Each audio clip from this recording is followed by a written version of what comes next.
Lately, you've probably been reading about so-called superfoods that promise above-average health benefits when you eat them regularly. These foods have become trendy, but recent studies don't back up the hype.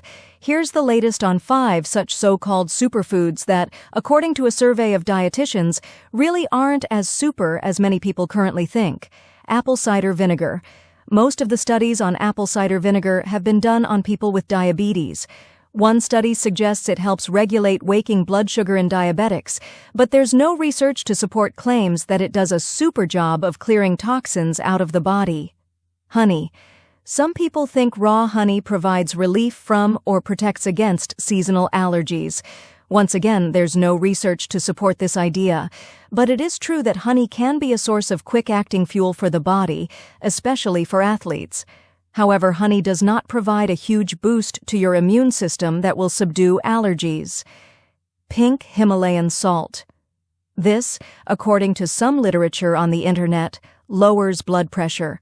While it has helpful trace amounts of magnesium, potassium, and calcium, it's still basically sodium chloride.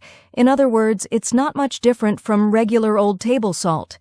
Dietitians say claims of its superpowers are mostly misleading marketing hype. It also tends to be relatively expensive. Coconut oil. The recent popularity of coconut oil is due to one of the fats it contains, called medium-chain triglyceride, or MCT. This type of fat tends to be used for energy rather than storage. But actually, there's only a small amount of MCTs in coconut oil. When you're considering using coconut oil, keep this in mind. The American Heart Association recently published a paper that stated unequivocally, "We advise against the use of coconut oil." Dark chocolate. Dark chocolate has gained popularity recently for several reasons. First, well, it's chocolate.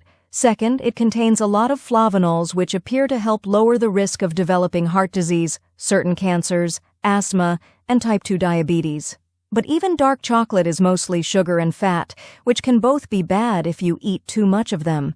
So if you think you can binge on dark chocolate because you read somewhere that it's good for you, you've been misled.